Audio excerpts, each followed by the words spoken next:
Assalamualaikum warahmatullahi wabarakatuh. Ahibati fillah, afani Allah wa iyyakum, Bapak Ibu, saudara-saudari yang saya cintai karena Allah. Semoga Allah Subhanahu wa taala selalu memberikan afiat kepada kita di dunia dan di akhirat.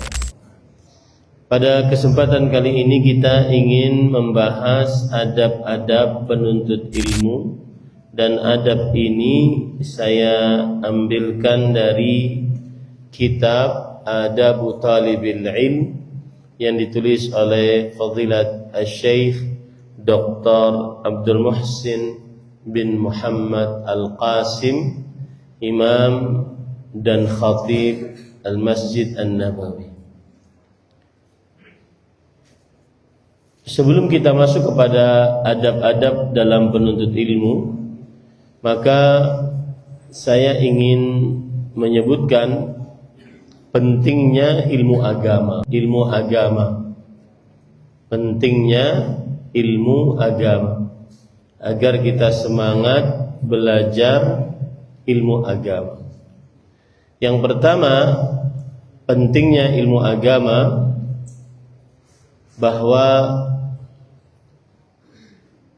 ilmu agama seorang manusia lebih berhajat kepadanya dibandingkan makan dan minumnya. Hajat manusia kepada ilmu agama lebih besar dibandingkan makan dan minumnya. Hal ini disebabkan karena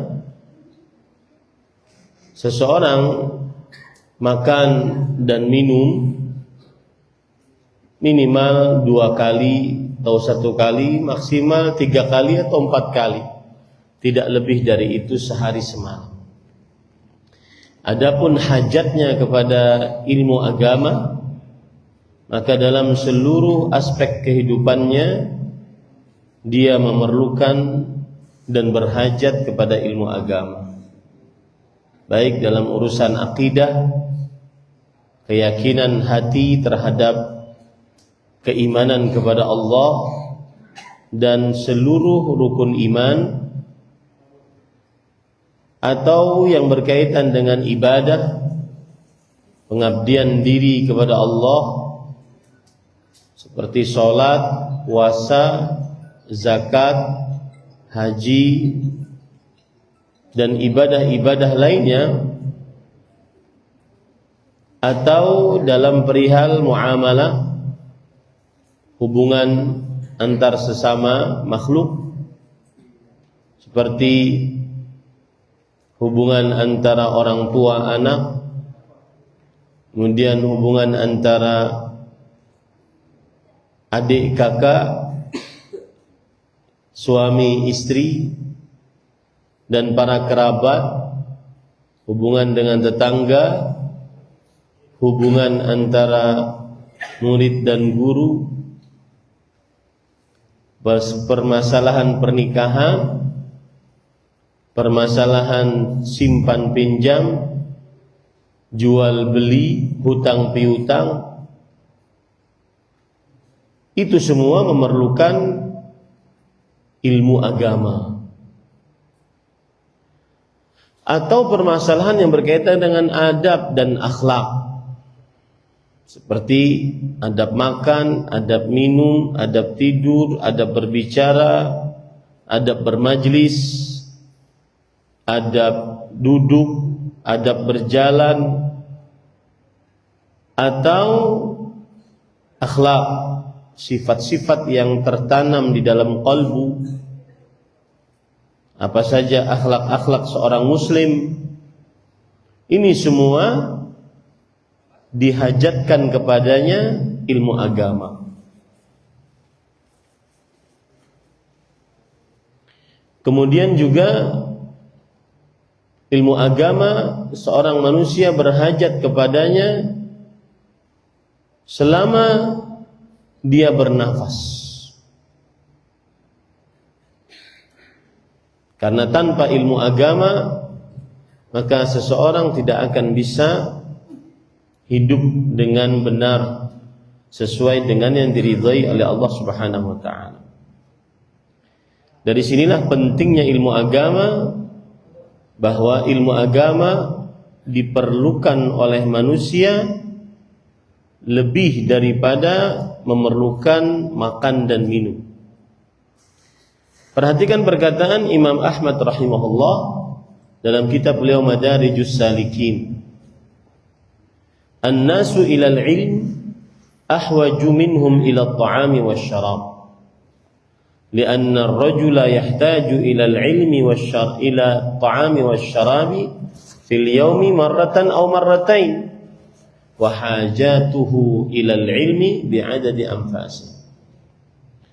Yang artinya manusia lebih berhajat kepada ilmu daripada hajat mereka kepada makan dan minum. Karena seseorang berhajat kepada makan dan minum sehari semalam sekali atau 2 kali. Sedangkan hajatnya kepada ilmu sebanyak nafasnya, sepanjang nafasnya hidup di dunia. Ini menunjukkan bagaimana pentingnya ilmu agama. Maka semangatlah belajar ilmu agama. Jangan malas, dan belajarlah ilmu agama yang benar. Jangan salah. Karena ada sebagian orang yang dia mulai menata dirinya untuk istiqamah di jalan Allah,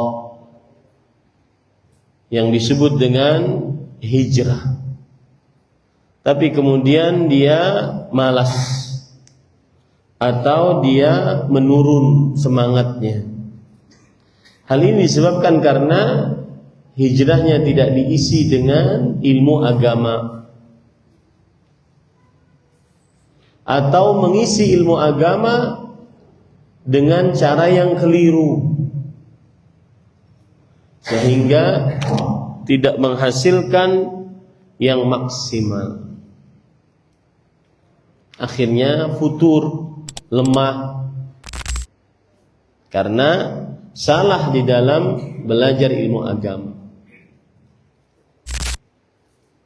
Orang yang sudah mulai istiqamah di atas agama Islam, kewajiban pertamanya adalah mengejar ketertinggalan di dalam ilmu agama. Kebiasaan dia belajar ilmu agama hanya melalui pengajian-pengajian tabligh akbar, maka dia harus rubah dengan pengajian-pengajian rutin dalam mempelajari ilmu-ilmu yang mendasar dan pun fondasi. Belajarnya secara sistematis, terukur, terarah, teratur, terencana. Maka hijrah itulah, menuntut ilmu agama dalam hijrah seperti itulah yang akhirnya berbuah manis. Adapun yang hanya ikut tabligh akbar, yang hanya nonton di YouTube Reels atau di YouTube Short, di Instagram Reels, itu bukan menuntut ilmu agama. Itu informasi tentang agama. Itu motivasi berkaitan dengan agama. Kalau ingin menuntut ilmu agama, duduk bersimpuh di hadapan para ulama dengan kitab teratur, belajar akidah dimulai dari al-usul ats-tsalatsa, kemudian al-qawaidul arba', kemudian kitab tauhid, kemudian al-aqidah wasithiyah, kemudian al-aqidah at-tahawiyah, lalu setelah itu al-aqidah at-tadmuriyah. Itu baru ilmu akidah dipelajari. Belum lagi belajar fikihnya, belum lagi belajar tafsirnya. Begitulah akhirnya dia menjadi seorang penuntut ilmu agama, orang yang berhijrah dan menginginkan ilmu di dalam hijrahnya. Maka agar semangat menuntut ilmu agama yang sistematis, dia harus paham betul bahwa pentingnya ilmu agama adalah ilmu agama lebih dihajatkan oleh seorang muslim daripada makan dan minumnya. Karena makan dan minum cuma sekali dua kali dalam sehari semalam. Sedangkan seluruh aktivitas seorang muslim, bahkan sampai makan dan minumnya pun harus di atas ilmu agama. Maka luangkan waktu belajar ilmu agama yang sistematis, teratur, terukur, terencana. Bukan tujuannya untuk menjadi ustaz, tapi tujuannya menghilangkan kebodohan di dalam diri. Kemudian yang kedua, pentingnya ilmu agama adalah Allah Subhanahu wa ta'ala tidak pernah memerintahkan Rasulullah sallallahu alaihi wasallam minta tambahan dari sesuatu kecuali minta tambahan ilmu agama. Tidak pernah memerintahkan kepada Rasulullah sallallahu alaihi wasallam minta tambahan dari apapun, dari harta, dari tahta, dari wanita. Tidak ada diperintahkan untuk minta tambahan, kecuali diperintahkan untuk minta tambahan dari ilmu agama. Allah Subhanahu wa ta'ala berfirman, wa qul rabbi zidni ilman, yang artinya, wahai Rabbku, katakanlah wahai Muhammad sallallahu alaihi wasallam, wahai Rabbku, tambahkanlah kepadaku ilmu. Itu disebutkan oleh Allah di dalam surat Thaha ayat 114. Dalam surat Thaha ayat 114.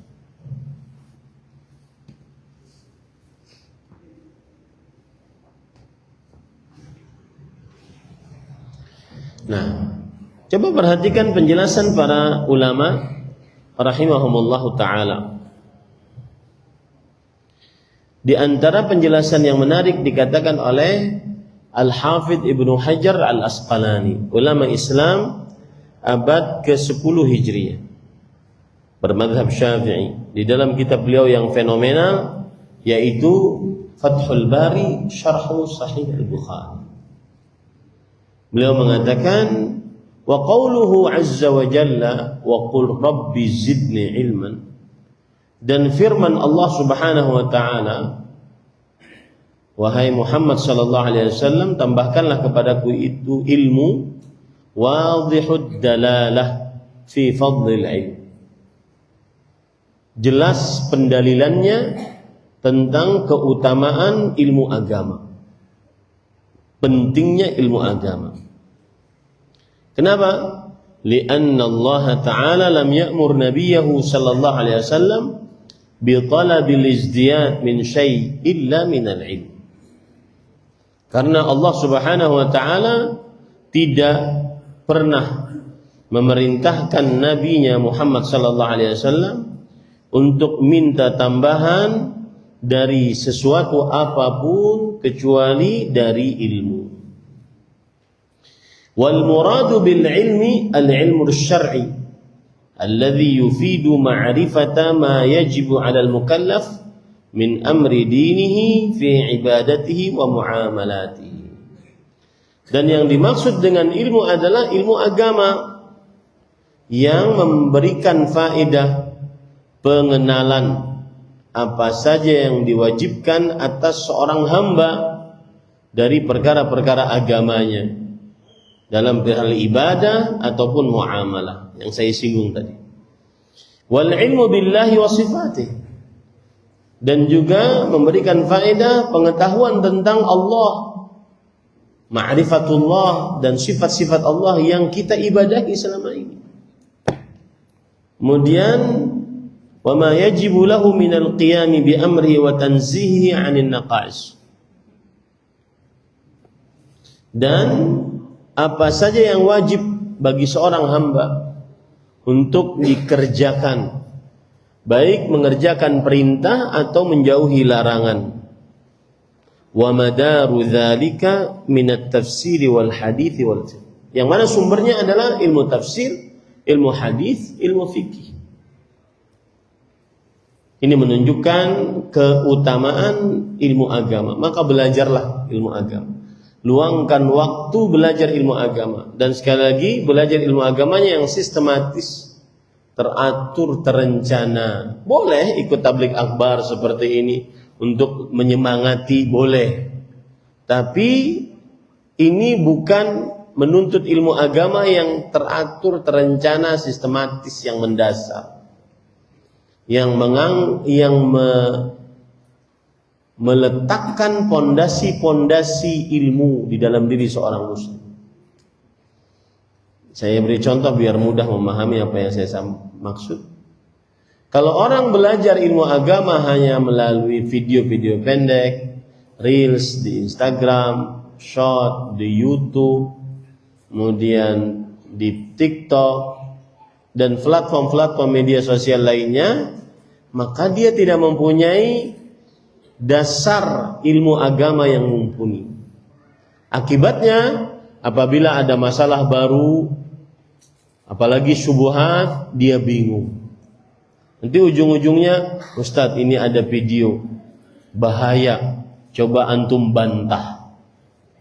Jadi ustadznya yang disuruh membantah, ente yang nonton kok saya yang bantah. Disebabkan kenapa? Sekedar informasi, bukan ilmu yang mendatar. Seperti bangunan ini. Bangunan ini diawali dengan pondasi,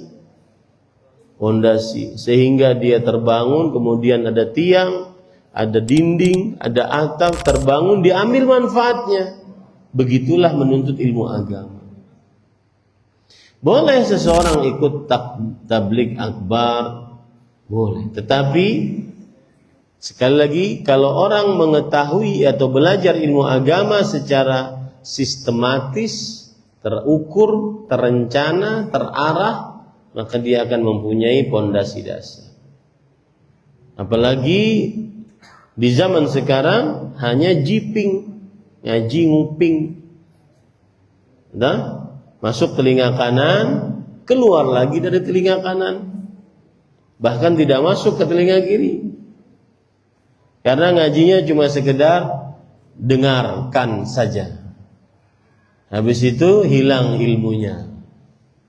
Apalagi sebagian hanya sekedar untuk tabligh akbar, hanya sekedar foto-foto, video-video. Alhamdulillah bisa hadir di tabligh akbar. Kalau ditanya apa dapatnya? Rame.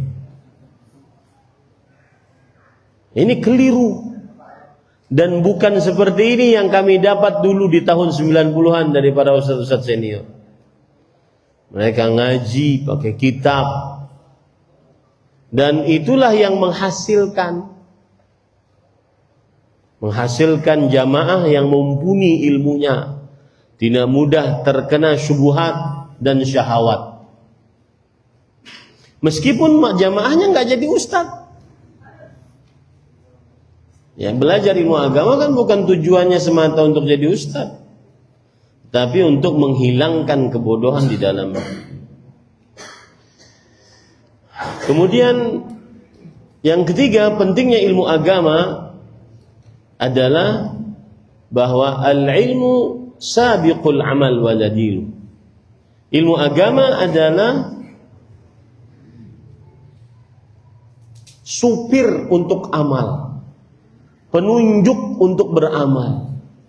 Tanpa ilmu kita tidak bisa beramal.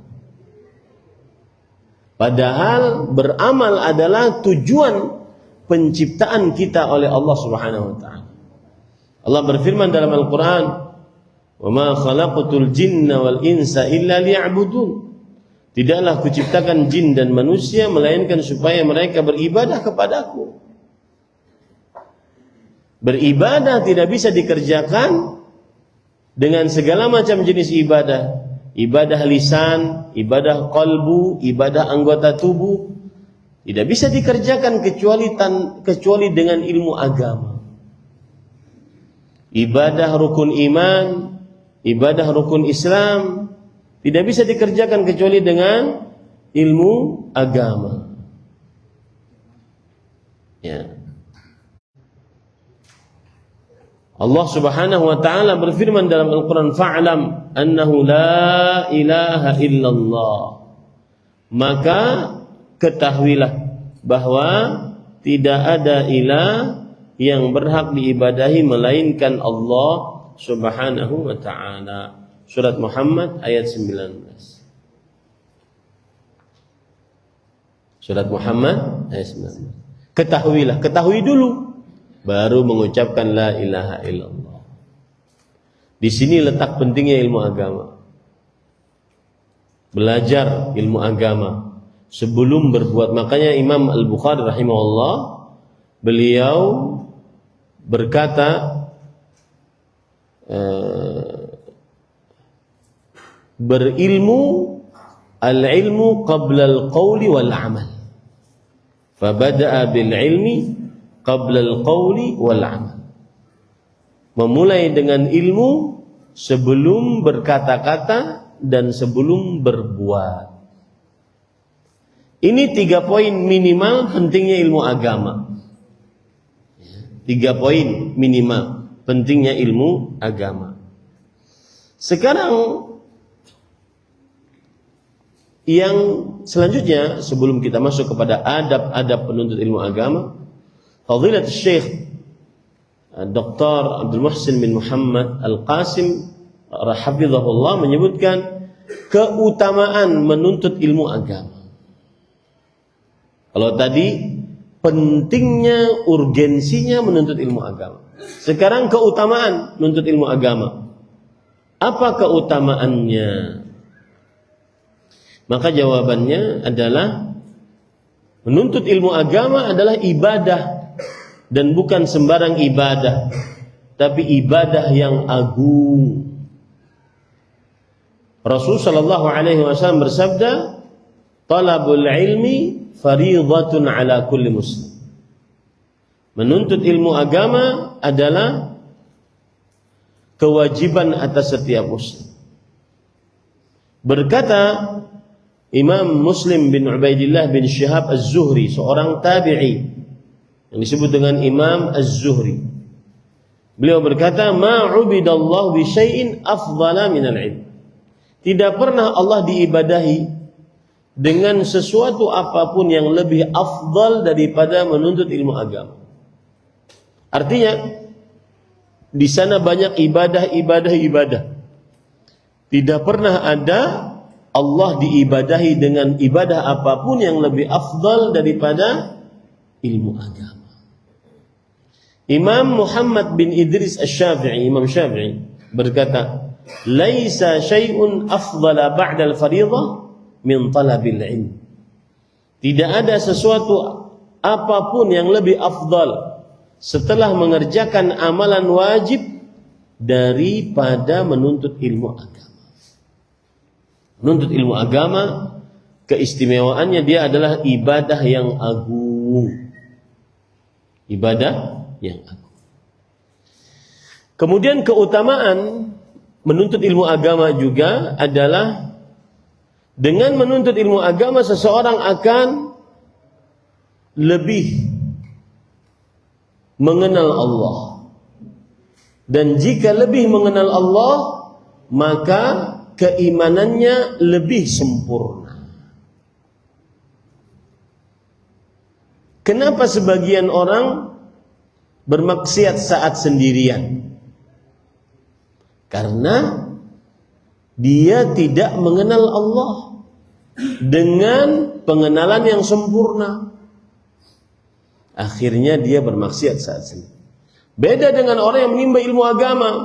Akhirnya dia mengenal Allah seperti dalam kitab Al-Aqidah Wasithiyah. Pelajari itu. Di awal-awal Syekhul Islam Ibnu Taimiyah rahimahullah mengajarkan kepada kita tentang beriman kepada Allah dan kepada sifat-sifatnya. Kepada nama-namanya. Orang akhirnya ma'rifat kepada Allah, mengenal Allah. Dan setiap kali orang mengenal Allah, maka setiap kali itu pula keimanannya lebih sempurna. Jika setiap kali keimanan lebih sempurna, maka berarti rasa takutnya kepada Allah lebih sempurna. Makanya Allah berfirman dalam Al-Quran, innama yakhshallaha min ibadihil ulama. Sesungguhnya yang takut kepada Allah dari hamba-hambanya adalah para ulama. Ulama jamak dari alim. Alim adalah orang yang berilmu. Berarti yang sebenar-benar takut hanyalah para ulama rahimahumullahu ta'ala. Disebutkan dalam surat Fatir ayat 28. Coba perhatikan. Imam Ibnu Katsir rahimahullah menafsirkan ayat ini. Ya, saya bacakan, perhatikan baik-baik perkataan beliau. Laisal ilmu an kathratil hadis, walakinnal ilma an kathratil khasyah. Bukanlah ilmu itu dengan banyaknya hafal hadis, tetapi ilmu itu dengan banyaknya rasa takut kepada Allah. Itu perkataan Abdullah bin Mas'ud radhiyallahu anhu ketika menafsiri ayat ini. Kemudian juga perkataan dari para ulama, di antaranya Imam Al-Qurtubi rahimahullah. Saya bacakan dari perkataan Imam Al-Qurtubi rahimahullahu ta'ala.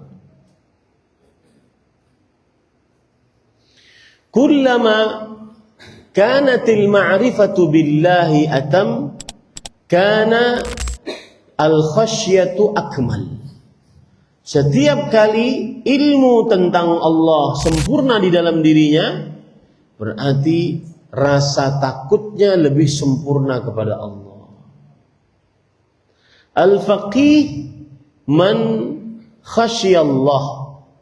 Orang yang benar-benar ahli fikih bukan orang yang hafal permasalahan fikih begini, para ulama berbeda pendapat. Pendapat yang pertama dalilnya ini, pendapat yang kedua dalilnya ini, bukan. Al-faqih man khasyallah. Orang yang ahli fikih adalah orang yang takut kepada Allah. Dan tidak bisa takut kepada Allah kecuali dengan mengilmui tentang Allah Subhanahu wa ta'ala. Ini keutamaan ilmu agama yang kedua. Semakin dia berilmu agama, semakin dia takut kepada Allah Subhanahu wa ta'ala. Keutamaan ilmu agama yang ketiga adalah orang yang berilmu agama pasti ilmu agamanya mendatangkan kebaikan untuknya di dunia sebelum akhirat. Rasul sallallahu alaihi wasallam bersabda dalam hadis riwayat Bukhari Muslim dari Muawiyah bin Abi Sufyan radhiyallahu anhu, "Man yuridillahu bihi khairan yufaqihu fid-din." Siapa yang ingin Allah Subhanahu wa ta'ala memberikan kebaikan kepadanya, baik di dunia ataupun di akhirat, Allah pasti akan pahamkan dia ilmu agama. Berarti kapan Bapak Ibu menyibukkan diri dengan belajar ilmu agama, itu berarti kebaikan diinginkan oleh Allah untuk Bapak Ibu saudara-saudari sekalian. Kapan kita mulai belajar ilmu agama dengan maksimal, maka berarti semakin Allah menginginkan kebaikan untuk kita. Kapan jauh dari majelis ilmu, tidak pernah hadir ke majelis ilmu, apalagi majelis ilmu yang rutin, maka berarti jauh. Allah menginginkan dia jauh dari kebaikan. Nah, silahkan ukur sendiri itu, dirinya masing-masing. Kemudian keutamaan ilmu agama yang lain adalah memudahkan seseorang jalan menuju surganya Allah Subhanahu wa taala. Dalam hadis riwayat Muslim dari Abu Hurairah mungkin, Rasul sallallahu alaihi wasallam bersabda, "Man salaka tariqan yaltamisu fihi ilman, sahhalallahu lahu bihi tariqan ila jannah." Barang siapa yang berjalan di sebuah jalan, ia mencari ilmu di dalamnya, maka Allah Subhanahu wa taala akan mudahkan untuknya dengan mencari ilmu tersebut jalan menuju surganya Allah Subhanahu wa taala. Siapa yang tidak ingin dimudahkan menuju surganya Allah Subhanahu wa taala? Semua dari kita. Maka belajarlah ilmu agama. Dan sekali lagi yang saya inginkan, belajarlah ilmu agama yang memang menjadi pondasi dasar beramal, bukan hanya sekedar informasi pengetahuan. Kemudian para ikhwan yang dirahmati oleh Allah Subhanahu wa taala, sekarang kita masuk kepada adab-adab menuntut ilmu agama. Yang pertama, harus ikhlas di dalam menimba ilmu agama. Harus ikhlas di dalam menimba ilmu agama. Kenapa? Karena menuntut ilmu agama adalah ibadah, dan ibadah tidak akan diterima oleh Allah kecuali dengan keikhlasan. Rasulullah sallallahu alaihi wasallam bersabda, "Innallaha la yaqbalu minal 'amali illa ma kana khalisan wa batughiya bihi wajh." Allah tidak menerima dari amalan kecuali yang ikhlas dan dicari wajah Allah di dalamnya. Kita ingin kupas dulu, menuntut ilmu agama yang ikhlas itu bagaimana? Maka jawabannya adalah ikhlas, pengertiannya adalah an alla tatluba ala amalika syahidan ghairallah wala mujazian siwa. Saat menuntut ilmu agama, engkau tidak mencari orang yang melihatmu, dan engkau tidak mencari orang yang memberi ganjaran atas penuntutanmu terhadap ilmu agama. Tidak ingin dikatakan Masya Allah, tidak ingin dikatakan Allahu Akbar, tidak ingin dipuji, disanjung. Yang dia harapkan hanya pahala dari Allah Subhanahu wa ta'ala. Itulah ikhlas. Imam Ahmad ditanya, "Kaifa tasihhun niyatu fi talabil ilm?" Bagaimana niat yang ikhlas saat menuntut ilmu agama? Antanwiya fi nafsika raf'al jahli an nafsika wa an ghairik. Engkau meniatkan di dalam dirimu mengangkat kebodohan dari dirimu dan dari orang lain. Itulah niat yang ikhlas dalam menimba ilmu agama. Agar tidak bodoh di dalam diri tentang keislaman. Agar tidak bodoh di dalam diri tentang keislaman. Para ikhwan yang dirahmati oleh Allah Subhanahu wa taala, bahaya orang yang menuntut ilmu agama tidak ikhlas. Rasul sallallahu alaihi wasallam bersabda, "Awwalu man tusa'aru bihin nar yaumal qiyamah." Orang yang pertama kali dibakar di dalam api neraka pada hari kiamat adalah seseorang yang menuntut ilmu agama dan kemudian dia ingin dikatakan sebagai seorang alim. Dikatakan sebagai seorang alim. Saya bacakan hadisnya para ikhwan yang dirahmati oleh Allah Subhanahu wa taala. Orang yang pertama kali akan dibakar di dalam api neraka adalah seorang yang dikatakan dia ingin dikatakan sebagai seorang alim. Waqad qil, dan dia memang sudah disebut oleh orang-orang saat di dunia alim ini. Alim ini. Ya. Maka hati-hati pada ikhwan. Ada 3 amalan yang agung tapi karena tidak ikhlas menyebabkan masuk ke dalam api neraka pertama kali. Yaitu namanya alim dermawan mujahid. Alim dermawan mujahid. Itu namanya. Supaya enak menghafalnya.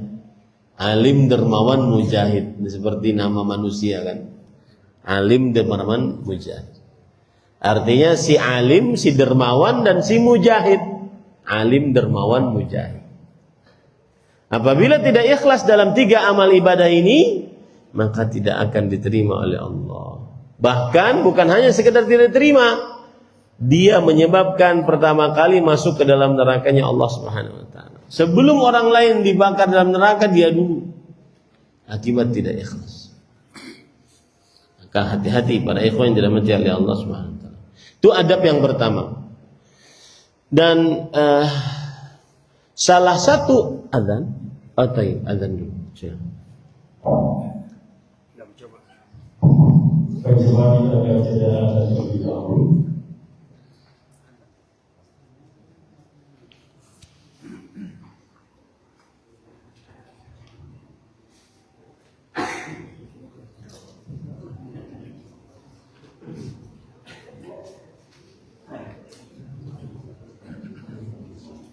Allahu Akbar, Allahu Akbar,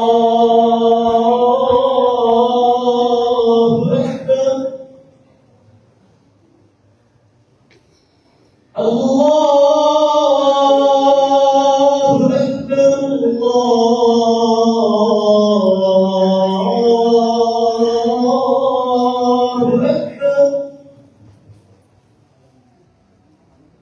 Asyhadu an la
Allahu Akbar, Allahu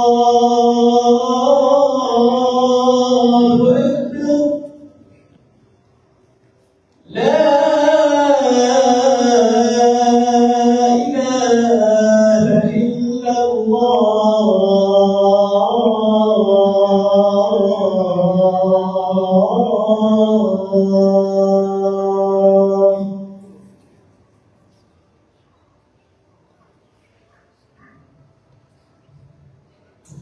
Baik, kita lanjutkan.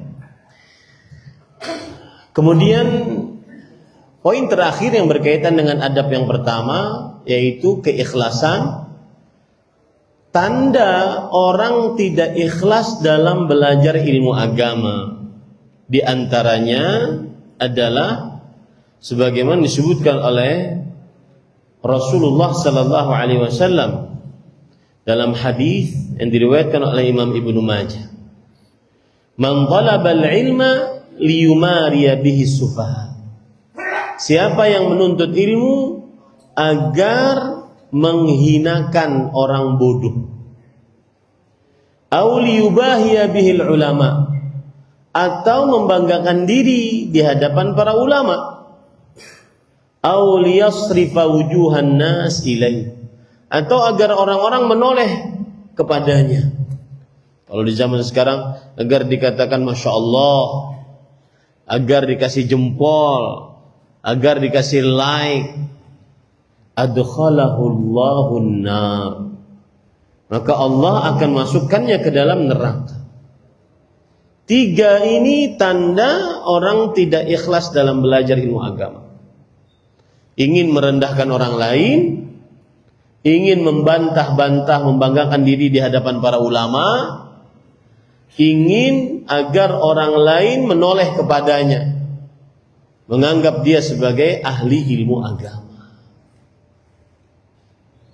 maka pasti masuk neraka. Ini adab yang pertama, ya, adab keikhlasan. Jadi dari adab keikhlasan ini saya sudah sebutkan tadi beberapa poin. Apa itu ikhlas di dalam menuntut ilmu agama? Poin pertama, yaitu tidak ingin dilihat kecuali oleh Allah saat menuntut ilmu agama. Tidak ingin diberikan ganjaran pahala sanjungan kecuali hanya oleh Allah. Itu poin pertama dalam keikhlasan. Yang kedua, niat yang ikhlas dalam menuntut ilmu agama adalah mengangkat kebodohan dari dalam diri. Yang ketiga, keikhlasan apabila seseorang menimba ilmu agamanya tidak ikhlas, tidak akan diterima oleh Allah menimba ilmu agamanya.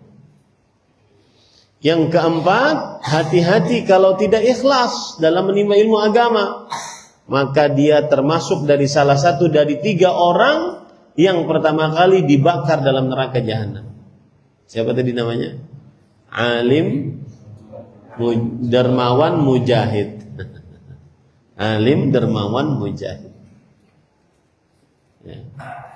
Kemudian yang keempat, yang kelima, yang terakhir adalah yang berkaitan dengan keikhlasan. Tanda orang tidak ikhlas di dalam menimba ilmu agama. Tandanya ingin meremehkan orang-orang bodoh, ingin membantah-bantah, berbangga-bangga di hadapan orang alim, atau ingin agar orang lain menoleh kepadanya dengan penuh takjub. Dikatakan sebagai seorang alim, dikatakan sebagai seorang hafidz Quran, dikatakan sebagai seorang Google Quran, Google berjalan, atau mushaf berjalan. Hati-hati. Itu adab yang pertama. Adab yang kedua dalam menimba ilmu agama, yaitu jangan malas untuk berdoa. Karena al-ilmu nur, ilmu itu cahaya. Kata gurunya Imam Syafi'i, Waqi', syakautu ila waqi'in su'a hifdhi, fa arsyadani ila tarkil ma'asi, fa akhbarani bi anna al-ilma nurun wa nurullahi la yuhda lil 'asi. Aku mengadu kepada guruku Waqi' tentang sulitnya aku menghafal. Lalu guruku memberikan wejangan kepadaku untuk meninggalkan maksiat. Dan guruku berkata bahwa ilmu adalah cahaya dan Allah tidak memberikan cahaya kepada orang yang bermaksiat. Maka perbanyak doa ketika menimba ilmu agama. Dan ini adalah salah satu doa Rasulullah sallallahu alaihi wasallam. Bahkan setiap pagi kita baca doa tersebut. Allahumma inni as'aluka ilman nafi'an wa rizqan thayyiban wa amalan mutaqabbalan. Suatu saat saya pernah menerjemahkan pengajian dari Syekh saya, Syekh Abdul Razak bin Muhsin, Profesor Doktor Aqidah di Masjid Nabawi dan juga di Universitas Madinah. Beliau menyebutkan doa ini dan beliau mengatakan faedahnya hendaknya seorang muslim di dalam hidupnya senantiasa harus mempunyai target. Hari ini target saya apa? 1 pekan ke depan target saya apa? 1 bulan ke depan target saya apa? Jangan hidup tidak punya target. Akhirnya waktu terbuang percuma.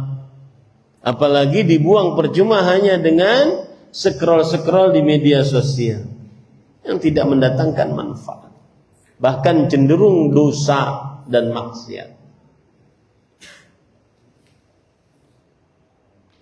Itu faedah pertama. Faedah yang kedua adalah, kata beliau, dari hadis ini kita ambil pelajaran bahwa keutamaan ilmu agama, karena diperintahkan untuk meminta ilmu yang bermanfaat. Dan bahkan permintaan yang kedua, rezeki yang baik, amal yang diterima. Tidak bisa kita dapat rezeki yang baik atau menentukan ini rezeki baik atau tidak kecuali dengan ilmu agama. Tidak bisa juga kita beramal yang diterima oleh Allah, beramal yang diterima oleh Allah kecuali dengan ilmu agama. Jadi sumbernya adalah ilmu agama. Dan ini menunjukkan bahwa harus berdoa agar mendapatkan ilmu agama yang bermanfaat. Al-Fadilat Syekh Al-Allamah Abdurrahman bin Nasir As-Sa'di rahimahullah, beliau mengatakan ilmu yang bermanfaat adalah ilmu yang mendatangkan amal. Nanti kita akan bahas. Jadi adab yang pertama adalah adab yang kedua adalah berdoa. Salah satu juga yang dalil yang menunjukkan bahwa doa adalah adab dalam menimba ilmu agama, yaitu surat Toha tadi ayat 114. Rabbi zidni ilmu. Wahai Rabbku, tambahkanlah kepadaku ilmu. Berdoa, perbanyak berdoa. Dan di luar dari konteks menuntut ilmu, bagaimanapun secara umum doa adalah kunci segala kebaikan. Catat ini, saya dapat dari guru saya, Fadilat Syekh Profesor Dr. Abdul Razak bin Muhsin, baik secara langsung ataupun secara bermajlis. Beliau sering mengatakan kepada kita, ad-du'a'u miftahu kulli khair. Doa kunci segala kebaikan. Saya sudah sampaikan wejangan itu, mohon nanti disampaikan kepada anak, cucu, istri, bahwa saya dapat nasihat dari ustadznya dapat nasihat dari gurunya.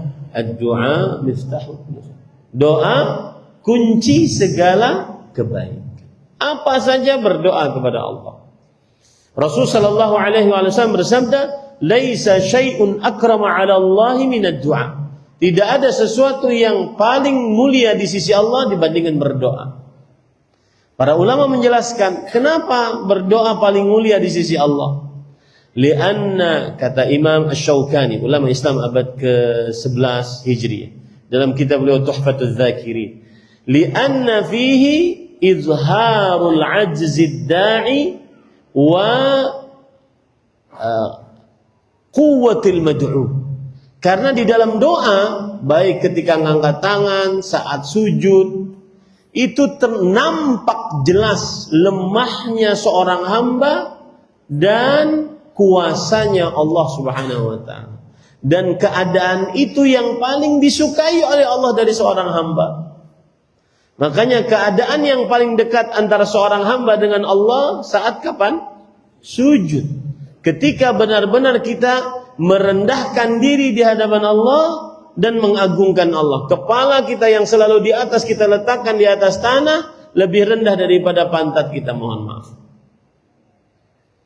Itu kesukaan Allah, menghinakan diri di hadapan Allah. Oleh karenanya orang yang wukuf di Arafah sebentar lagi, kenapa kabul doanya? Salah satu sebabnya adalah Rasulullah berfirman, "Ja'uni syu'tsan ghubra." Mereka datang ke sini, mendatangiku dalam keadaan penuh dengan debu lusuh. Allah sangat suka hamba yang memperlihatkan iftiqarnya kepada Allah. Allah sangat suka hamba yang memperlihatkan rasa miskinnya, rasa perlunya, hajatnya kepada Allah Subhanahu wa taala dari seorang hamba. Berdoalah kepada Allah. Karena doa adalah salah satu adab yang sangat agung di dalam menuntut ilmu agama. Apalagi kalau mau benar-benar menjadi ahli ilmu agama. Yang saya ceritakan tadi, Pak, ketika saya nasihati Bapak Ibu sebagai seorang muslim yang sudah berumur 20-an, 30-an, 40-an, 50-an, tapi belum pernah belajar rukun Islam dengan buku secara sistematis di hadapan seorang ustaz sampai sekarang. Berarti belum belajar Islam secara sistematis. Maka harus dengan doa agar diberi petunjuk, agar dimudahkan memahami. Saya tadi ingin cerita bahwa itu tata cara belajar ilmu agama. Belum lagi tata cara belajar ilmu agama agar menjadi ahli ilmu agama. Nah, beda itu. Tuh anak-anak yang di pesantren yang akan menjadi generasi penerus yang berbicara di hadapan sini. Mohon maaf, antum ini yang tidak belajar ilmu agama agar menjadi ahli ilmu agama, sampai Dajjal datang tetap jadi jamaah. Paham nggak maksud saya? Sampai Dajjal datang tetap jadi jamaah. Yang duduk di sini adalah yang belajar ilmu agama dari mulai kecil sehingga dia menjadi ahli ilmu agama. Dan itu tata caranya belajarnya beda lagi. Yang saya sebutkan tadi, pelajari rukun Islam, pelajari rukun iman dengan kitab bersama seorang guru, itu hanya sebatas seorang muslim ingin menghilangkan kebodohan dari dalam dirinya. Adapun menjadi ahli ilmu agama, ada rentetan-rentetannya lagi belajar ilmu agama. Saya ingin membuktikan dengan perkataan ini, dari tadi saya ngomong seperti ini, saya ingin membuktikan ilmu agama itu luas, bro. Karena sebagian orang menganggap sekarang jadi ustaz mah gampang, pakai selesai. Enggak. Orang duduk bersimpuh lama puluhan tahun di hadapan seorang guru. Ya. Dan itu yang hampir habis di zaman sekarang. Nah, ini para ikhwah, berdoalah kepada, apalagi untuk orang yang ingin menjadi ahli ilmu agama, perbanyak doa dalam belajar ilmu agama. Sampaikan kepada anak-anak bapak yang mungkin sedang menuntut ilmu agama di pesantren, maka perbanyak doa, karena ilmu itu cahaya, bukan ilmu itu kepintaran. Ilmu itu petunjuk dari Allah. Banyak orang yang pintar tetapi tidak belajar ilmu agama, atau belajar kemudian tidak diberi petunjuk oleh Allah Subhanahu wa taala. Ya. Berdoalah kepada Allah Subhanahu wa taala. Kemudian para ikhwan yang dirahmati oleh Allah Subhanahu wa taala, adab-adab lain dalam belajar ilmu agama adalah di antaranya mengamalkan ibadah-ibadah yang sangat dianjurkan bagi penuntut ilmu agama.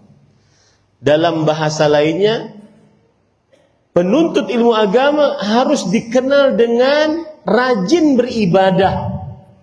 Nah, itu adabnya yang ketiga. Rajin beribadah. Jangan di masjid. Di masjid semuanya soleh.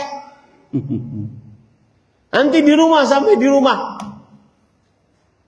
rajin qabliyah, ba'diyah, Seperti ini 10 hari pertama bulan Dzulhijjah perbanyak zikir, perbanyak tasbih, tahmid, takbir, tahlil. Sebagaimana hadis riwayat Imam Ahmad dari Abdullah bin Umar radhiyallahu anhu, "Ma min ayyam a'zamu indallah wa la ahabba ilaihi al-'amalu salihu fihinna min hadhihi al-ayyam al-'ashr." Fa'akthiru fihinna min at-tahlil wat-takbir wat-tahmid wat-tahlil. Tidak ada hari-hari yang paling agung di sisi Allah, ya, mengalahkan hari apapun, mengalahkan 10 hari pertama bulan Ramadan. Hari-hari ini hari-hari paling agung di sisi Allah dan paling dicintai oleh Allah untuk beramal saleh di dalamnya. Maka perbanyaklah di dalamnya mengucapkan takbir, tahmid, tasbih, tahlil. Allahu akbar, la ilaha illallah, wallahu akbar walillahil hamd. Maka seorang penuntut ilmu agama harus rajin beramal ibadah qabliyah, ba'diyah. Rasul sallallahu alaihi wasallam bersabda, hadis riwayat Bukhari, "Wa ma yazalu 'abdi yataqarrabu ilayya bin nawafil hatta uhibba." Masih saja hambaku mendekatkan dirinya kepadaku dengan amalan-amalan sunnah sampai aku mencintainya. Harus beda Bapak Ibu yang suka hadir di majelis ilmu, baik tabligh akbar ataupun kajian-kajian rutin, harus beda ibadahnya, harus lebih rajin. Apalagi penuntut ilmu agama yang diproyeksikan untuk menjadi ahli ilmu agama, harus rajin beramal ibadah. Saya pernah mendampingi, ini sebenarnya bukan kebiasaan dakwah salaf, tetapi saya ingin cerita saja. Mudah-mudahan beliau diwafatkan dalam keadaan husnul khatimah. Guru saya tidak bisa menyebut namanya, Fadilat Syekh Fulan, pernah bersama saya di musim haji seperti ini. Waktu itu saya ditugaskan oleh kampus untuk menjadi untuk menjadi penerjemah bagi jamaah haji yang ingin bertanya kepada Syekh. Syekhnya ada di samping, saya sebagai penerjemah. 3 bulan kita bersama. 3 bulan itu saya melihat Syekh jam 9 tepat tidak pernah tidak sholat duha. Jam 9. Tidak pernah kurang, tidak pernah lebih. Kalau orang berpura-pura, bisa saja itu pekan-pekan pertama semangat. Tapi kalau sudah menjadi habit, menjadi sifat tabiat, semangat beribadah, maka itu susah untuk dipura-purai. Ya, ini para ikhwan dirahmati oleh Allah SWT. Pernah juga Fadilat Syekh Abdul Muhsin bin Hamad Al-Abbad. Dulu Masjid Nabawi kita masih bisa dapat saf pertama sebelum dirubah seperti sekarang. Dan dulu kita masih bisa di saf pertama sebelum banyak penghalang-penghalang di zaman sekarang. Kalau musim-musim ujian, biasanya majelis-majelis ilmu di Masjid Nabawi ditiadakan. Biasanya para masyayikh yang asalnya bisa ngajar antara maghrib dan isya, mereka akhirnya tetap ke masjid, tetapi mereka beribadah. Berapa kali saya mendapati Syekh kami, Syekh Abdul Muhsin Hamad Al-Abbad, beliau duduk di saf pertama, kemudian murajaah, sampingnya ada orangnya. Dalam keadaan umur beliau sekira-kira mungkin 70-an. Orang yang belajar ilmu agama sangat identik dengan rajin beribadah sunnah. Garis bawah itu baik-baik. Tidak boleh malas. Ya. Apalagi perihal salat. Karena Rasul sallallahu alaihi wasallam bersabda, "Awwalu ma yuhasabu bihil 'abdu min amalihi salatu." Yang pertama kali akan dihisab atas seorang hamba dari perihal salatnya adalah, dari perihal amalnya adalah salatnya. Ini para ikhwan. Terlebih lagi qiyamul lail, bangun malam. Bangun malamnya untuk salat, bukan untuk nonton bola. Untuk salat. Rasul sallallahu alaihi wasallam bersabda tentang bangun malam. Alaikum biqiyamil lail fa innahu da'bus salihin min qablikum. Hendaknya kalian bangun malam. Sesungguhnya itu adalah kebiasaan orang-orang saleh sebelum kalian. Bangun malam. Walau hanya 1 rakaat mengerjakan salat witir, bangun malam. Walau hanya 3 rakaat mengerjakan salat witir, 2 rakaat salam, 1 rakaat salam, bangun malam. Karena bangun malam saat itu malam waktu mustajab. Yanzulu Rabbuna ila sama'id dunya hina yabqa thuluthul lailil akhir. Allah Rabb kita turun ke langit dunia ketika malam tersisa 1/3 malam. Fayaqul man yad'uni fa astajibu lahu wa man yastaghfiruni fa'aghfiru lahu wa man yas'aluni fa'u'tihi. Lalu Allah berfirman, siapa yang berdoa kepadaku, aku kabulkan. Siapa yang meminta, aku berikan. Siapa yang beristighfar, aku ampuni. Bangun malam. Kemudian juga Rasulullah kemudian juga berzikir. Zikir. Orang-orang yang menuntut ilmu agama harus banyak zikirnya, terutama membaca Al-Quran. Coba introspeksi diri kita sekarang. Sudah lancarkah kita baca Quran? Dan lancar yang saya maksud adalah lancar tidak terbata-bata. Yang kalau di dalam bulan Ramadan kita bisa menghatamkannya. Ya. Seperti kalau ingin contohnya lancar itu seperti Syekh Abdurrahman Sudais di Mekah. Nah, itu lancar. Kalau belum seperti beliau jangan ngaku lancar. Contoh misalkan wazkuru Allah sampai Dajjal datang enggak selesai, enggak hatam. Lancari baca Quran. Saya tadi di mana? Di tempat transit saya di mana? Mubarak tadi ya. Sore-sore sebelum saya ke sini ada orang belajar tahsin. Subhanallah, itu menarik sekali. Dulu ketika saya masih menjadi ketua masjid Imam Syafi'i di Banjarmasin, salah satu program saya adalah membuka halaqah Quran untuk orang-orang dewasa. Gratis, tidak bayar. Syaratnya cuma satu, ngaku tidak bisa. Ngaku nggak lancar. Maka akan disediakan guru-guru di sini. Belajar sampai lancar sehingga nanti bulan Ramadan dia hatam Quran. Maka para ikhwan, Bapak Ibu, saudara-saudari yang dimuliakan oleh Allah, berzikirlah, terutama baca Quran. Orang yang menuntut ilmu agama, salah satu adabnya adalah banyak-banyak mengamalkan amalan sunnah, di antaranya berzikir. Amalan sunnah seperti salat-salat sunnah, puasa sunnah, kemudian qiyamul lail. Kemudian yang kedua adalah berzikir kepada Allah seperti baca Quran, zikir pagi, sore. Kemudian zikir-zikir harian.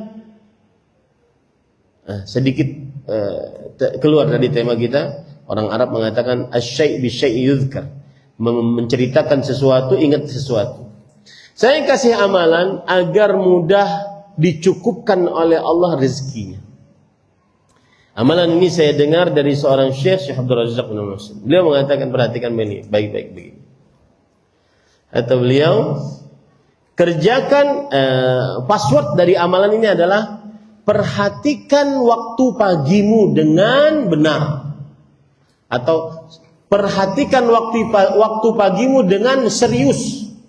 Niscaya Allah akan mencukupkan keperluanmu pada hari itu. Yang pertama, bangun saat azan subuh agar bisa menjawab azan subuh. Jawablah azan subuh.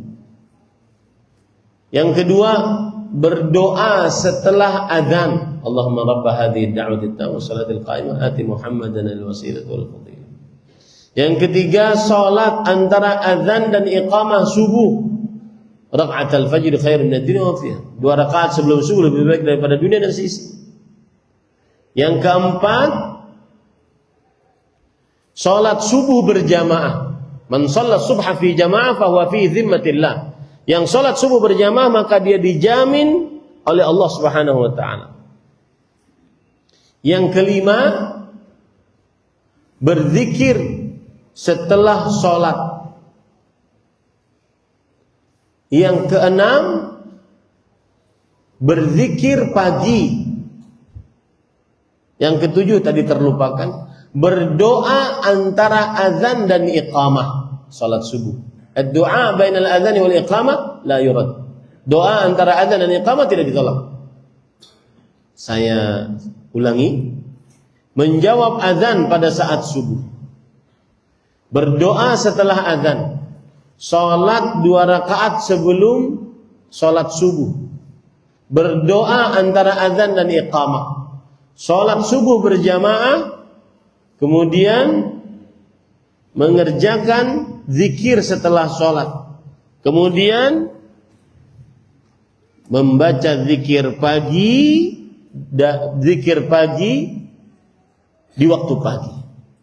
Apa dalilnya Ustaz akan hal ini? Sebelum saya sebutkan dalilnya, para ulama mengatakan yaumuka mislu jamalik. Harimu seperti ontamu. Idza amsakta awwalahu tabi'aka akhiruh. Jika engkau menuntun pemimpin onta, maka onta-onta yang lain akan berjalan di belakangnya. Coba antum searching di internet. Onta berjalan di padang pasir, dia jalannya tidak seperti kambing. Jalannya depan, belakang terus gitu kan? Pegang depannya, maka yang belakang akan mengikut. Begitulah gambaran pagi seseorang. Apabila di pagi harinya dia serius dengan amalan 7 tadi, maka Allah akan cukupkan sampai sore harinya. Begitu juga perkataan Imam Ibnu Qayyim Al-Jauziyah rahimahullah. Beliau mengatakan, yaumuka mithlu syababik. Harimu bagaikan masa mudamu. Jika masa mudamu baik, masa tuamu juga akan baik. Man syabba ala syai' syabba alaih.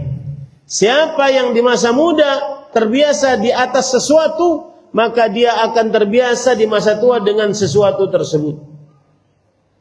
Apalagi kalau seandainya sudah berumur 35 ke 50. Itu umur matang. Kebiasaan-kebiasaan seseorang susah dirubah. Wallahi Pak, terutama yang ada adik saya mau menjelang 50. Adik-adik saya yang umur 40-an, 30-an, 20-an, belasan. Ini perkataan dari orang yang pernah hidup di masa-masa antum. Kalau sudah umur matang 35 sampai 50, itu susah berubah kebiasaannya. Susah berubah. Kalaupun berubah sangat sulit sekali. Nah, apa dalilnya yang saya sebutkan tadi? Dalilnya adalah hadis riwayat Muslim bahwa Abdullah bin Mas'ud radhiyallahu anhu, beliau pernah berkata kepada para sahabatnya, suatu pagi beliau setelah mengerjakan 7 tadi, beliau bertanya kepada para sahabatnya, apakah sudah terbit matahari? Kata para sahabatnya, belum. Kemudian ketika terbit, maka Abdullah bin Mas'ud mengatakan, alhamdulillah alladzi ahalana li hadzal yaum. Yang artinya, segala puji bagi Allah Subhanahu wa taala yang telah mencukupkan kita untuk hari ini. Dengan mengerjakan itu, Allah mencukupkan harinya. Jika waktu paginya serius, Allah akan jaga waktu sorenya. Amalan itu, Pak. Itu lari kepada adab yang ketiga, yaitu memperbanyak zikir kepada Allah Subhanahu wa taala. Apalagi para penuntut ilmu, ya, Bapak Ibu yang sudah sering hadir di majelis ilmu, perbanyaklah hafalan Quran. Hafalan Quran perbanyak. Kenapa, Pak, harus memperbanyak hafalan Quran? Jawabannya adalah karena asal muasal belajar ilmu agama dengan hafalan Quran. Ya. Asal muasal belajar ilmu agama. Allah Subhanahu wa taala berfirman dalam Al-Qur'an, "Bal huwa ayatun bayyinat fi suduril ladzina utul ilm." Tetapi Al-Quran adalah ayat-ayat yang jelas. Di mana? Di dalam qalbu. Qalbu siapa? Orang-orang yang belajar ilmu agama. Mushaf yang merupakan buku Al-Quran di zaman sekarang hanya untuk mempermudah saja. Asal muasalnya belajar ilmu agama dengan menghafal Quran. Bahkan Imam An-Nawawi rahimahullah di dalam kitab beliau Al-Minhaj Syarah Nawawi ala Sahih Muslim mengatakan bahwasanya kana salaf la yu'allimuna al-hadis. Para ulama salaf, para sahabat, para tabi'in, para tabi'ut tabi'in, para imam yang tidak mengajari ilmu hadis dan fikih sampai belajar Al-Quran terlebih dahulu. Hafalkan Quran, Pak. Apalagi keutamaannya nanti menjadi syafaat di hari kiamat. Dan kalau ada orang yang berumur sekarang belasan tahun, anggaplah 15 tahun, 17 tahun, 20 tahun. Insya Allah umur 35 sudah hafal Quran. Kalau dia menghafal setiap harinya satu ayat.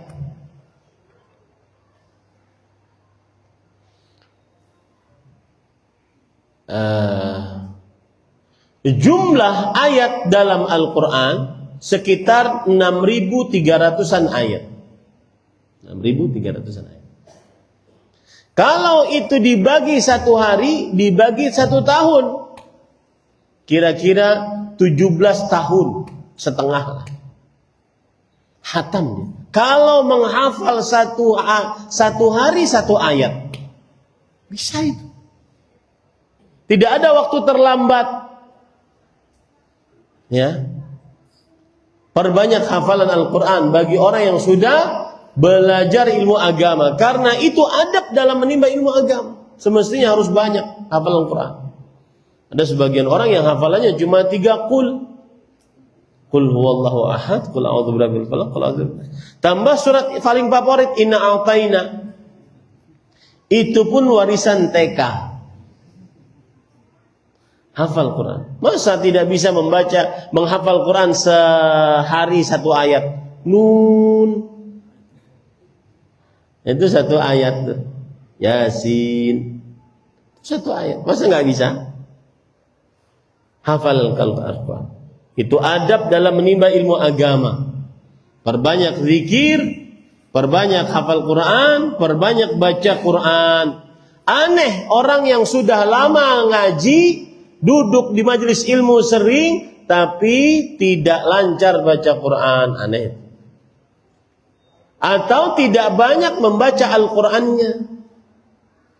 Ini para ikhwan dirahmati. Saya dulu ketika di pondok tahfidz Quran di Kudus, di hadapan kita, jadi pesantren itu seperti ini, bergabung dengan tidak ada peraturan yang ketat gitu. Kita bisa berkomunikasi dengan orang kampung. Maka sering kita dengar di depan pesantren kita, orang kerjaannya, Pak, kerjaannya sudah meninggal beliau. Kerjaannya jual minyak tanah. Tahu ya minyak tanah ya? Yang buat bakar-bakar itu.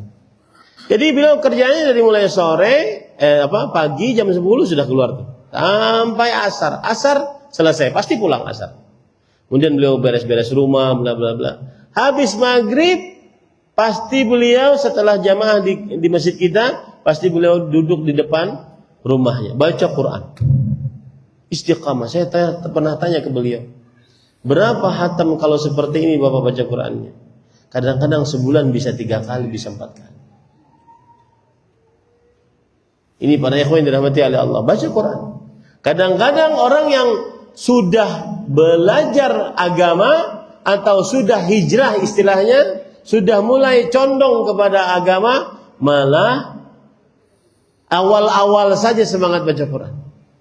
Ketika sudah kenal dengan ustaz, sudah sering duduk dengan ustaz saya telepon, gampang ustaz tuh. Saya sering WA-WA-an sama ustaz. Jarang baca Quran. Nah, ini tidak benar. Ya, harus semestinya seseorang adab dalam menuntut ilmu agama memperbanyak baca Quran. Utsman bin Affan mengatakan, "Lau alimtum ma syabi'tum min kalami rabbikum." Kalau kalian tahu istimewanya berinteraksi dengan Quran, kalian tidak akan pernah puas berinteraksi dengan Al-Quran. Khabbab bin Al-Arat radhiyallahu anhu, seorang sahabat Nabi. Beliau berkata, "Taqarrab ila Allah mastata', wa'lam annaka lan tataqarraba ila Allah ahabba ilaihi min kalamihi." Dekatkan dirimu kepada Allah semampumu. Ketahui baik-baik, engkau tidak akan pernah bisa mendekatkan dirimu kepada Allah dengan sesuatu yang paling dicintai oleh Allah dibandingkan dengan membaca Al-Quran. Apalagi ironinya di zaman sekarang, majlis-majlis ilmu bukan Al-Quran yang dibacakan di dalamnya, dangdutan. Ya, cerita-cerita khurafat yang tidak sama sekali membuat kaum muslimin pintar agamanya. Kemudian salawat-salawat nyanyi, bukan salawat sebenarnya, nyanyi. Ada yang bersalawat, tapi kebanyakan nyanyi. Itu yang dihafal oleh para pemuda. Coba bandingkan sekarang. Majlis-majlis hafalan Al-Quran, tilawat Al-Quran, dibandingkan majlis-majlis yang katanya selawat, tetapi padahal nyanyi. Saya tidak katakan orang berselawat nyanyi, enggak, ada yang katanya majlis selawat, tetapi isinya apa? Nyanyi. Lah gimana kaum muslimin mau pintar agamanya? Ini para ikhwah yang dirahmati oleh Allah Subhanahu wa taala. Baik. Kemudian adab yang selanjutnya, sampai jam berapa? Berapa menit lagi? 10 menit lagi. Kemudian termasuk adab dalam menimba ilmu agama adalah husnul khuluq. Harus berakhlak mulia, dan akhlak mulia 4 rukunnya. Rukunnya ada 4. Yang pertama, salamatul lisan. Lisannya senantiasa dijaga. Yang sudah sering duduk di majelis ilmu, ceramah-ceramah, tabligh akbar, maka sangat tercela. Apalagi ahli ilmu agama, para santri, sangat tercela lisannya kotor, keji, kasar. Rasulullah sallallahu alaihi wasallam bersabda, "Laisal mu'min bit-ta'an walal la'an walal fahishil badhi." Bukanlah orang yang beriman itu orang yang suka mencaci, melaknat, berkata kasar, berkata kotor. Saya nanya sekarang, Pak, siapa yang tahu ya? Ini tebak-tebakan saya. Kira-kira, oh ada hadiahnya, Masya Allah, ada hadiahnya. Apa ini? Kalender. Ini tafsir salat. Baik.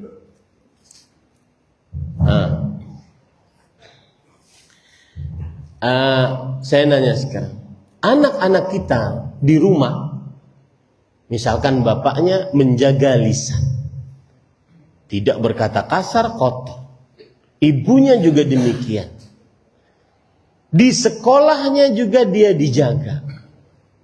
Kira-kira dia kemudian berkata kotor ketika dia nonton di media sosial. Pertanyaannya, apa yang dia tonton?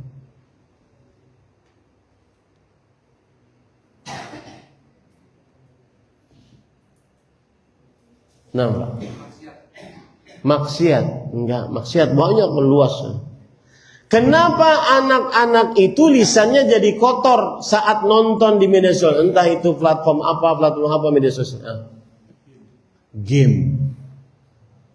Orang main game online, cek saja video-videonya, kata-katanya kasar, nyebutkan nama hewan, nyebutkan nama istilah-istilah kotor, keji.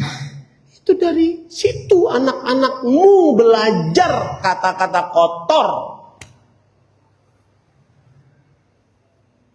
Ya, hati-hati para ikhwan. Akhlak yang mulia salah satu rukunnya adalah salamatul lisan, menjaga lisan. Nah, hadiahnya mana tadi? Baik. Rukun yang kedua adalah salamatus sadr, menjaga qalbu, perasaan, tidak hasad, tidak iri, tidak dengki dengan orang lain. Pak, ada pepatah Arab mengatakan, ma khala jasadun min hasad, lakinnal laima yubdi wal karima yukhfi. Tidak ada jasad, pasti ada hasadnya. Semua dari kita punya rasa hasad. Tapi orang yang buruk akhlaknya akan memperlihatkan rasa hasadnya. Orang yang baik akhlaknya akan dia sembunyikan rasa hasadnya tersebut. Hasad. Yang ketiga, rukun akhlak yang baik yang adab bagi penuntut ilmu adalah salamatul jawarih, yaitu menjaga anggota tubuh, tidak menyakiti orang lain dengan tangannya, dengan kakinya, dengan tangannya. Tangannya terutama di zaman sekarang. Ya, saya berani di media sosial. Saya terperanjat, subhanallah. Hati saya nyes banget. Waktu itu kisah ya, bukan curhat, kisah ya. Saya ngajar santri-santri putri saya, karena ada ajaran untuk ngajar santri putri. Pakai hijab, mereka di belakang. Saya bacakan ayat Quran. Suatu saat seperti begini, tapi waktu itu di sini terlihat oleh saya ada yang berkomentar, setan lo. Itu nanti gimana dia di hadapan Allah? Saya baca ayat Quran, kemudian dia nyebut setan. Kemudian la'natullahi alaik. Semoga Allah melaknatmu. Itu semua akan ditanya, tulisan gitu. Dan saya pesan nih Pak, Fadhilat Syekh Abdul Razak ditanya bagaimana seorang muslim berinteraksi dengan media sosial. Sebagai ulama yang hidup di media sosial, beliau harus jawab itu pertanyaan. Beliau katakan, perhatikan. Kata beliau, seorang yang ingin berinteraksi dengan media sosial dengan selamat adalah harus pahami baik-baik. Semua yang dia perbuat dengan media sosialnya, apa yang dia cari, searching. Apa yang dia tulis, komentar. Apa yang dia tonton, apa yang dia buka, apa yang dia dengar. Meskipun setelah ditonton dia hapus, itu semua tertulis di mana Pak? Dalam buku catatan amal kita. Semuanya tertulis. Ingat itu baik-baik. Ya, semuanya tertulis. Cara yang kedua berinteraksi dengan media sosial. Harus ada, ingat selalu firman Allah, wa ta'awanu 'alal birri wat taqwa. Saling tolong-menolong dalam kebaikan dan ketakwaan. Apa saja medan, lapangan yang kita bisa saling tolong-menolong dalam kebaikan dan ketakwaan melalui media sosial, lakukanlah. Nah, ini Bapak Ibu saudara-saudara. Kemudian yang keempat, rukun akhlak yang mulia adalah meninggalkan sesuatu yang tidak bermanfaat. Min husni islamil mar'i tarkuhu ma la ya'ni. Termasuk kebaikan keislaman seseorang meninggalkan sesuatu yang tidak bermanfaat. Itu akhlak yang mulia. Nah, itu adab penuntut ilmu. baik dengan sejawatnya, apalagi dengan orang yang lebih tua darinya, atau apalagi dengan gurunya. Hati-hati Pak. Saya pernah mendengar Syekh Abdul Razak mengatakan, saya tidak pernah melihat suatu zaman yang ahli agamanya paling banyak dicela kecuali zaman ini. Melalui komentar-komentar, status-status di media sosial. Yang banyak sekarang apa? Mengamati seorang ustaz. Mengamati seorang ustaz. Itu yang paling banyak sekarang zaman ini. Hati-hati pada ikhwan yang dirahmati oleh Allah Subhanahu wa taala. Komentar ustadznya yang ditanya, kemudian dia tulis apa? Afwan Ustaz, izin menjawab. Ya akhi, siapa ente? Adabmu mana? Zaman dahulu enggak ada yang berani begitu. Abu Bakar As-Siddiq radhiyallahu anhu ditanya oleh seseorang, beliau mengumpulkan seluruh orang yang ikut perang Badar dari kaum Muhajirin Ansar. Kemudian ditanya pertanyaan tersebut. Nah, ini enak-enaknya ustadznya yang ditanya, Ustadz mohon nanya, apa jawabannya? Jamaahnya yang menjawab. Afwan Ustadz, izin menjawab. Ya akhi, enggak ada la dakhla fik. Enggak ada urusanmu dengan itu. Banyak-banyakin buku catatan amal nanti di akhirat. Paham ya para ikhwah? Hati-hati dengan tulisan-tulisan, dengan komentar-komentar. Tinggalkan yang tidak bermanfaat. Kemudian adab selanjutnya, yang keberapa ini adabnya? 5. Siapa yang bisa menyebutkan adab yang tidak menulis, yang menyebutkan adabnya? Yang keempat ini. Sudah 5 ya? Hah? Sudah 4. Siapa yang bisa menyebutkan dari hafalannya? Pak, silakan Pak. Ikhlas. Berdoa. Beramal saleh, berakhlak mulia. Sebutkan amal-amal salehnya apa aja, Pak?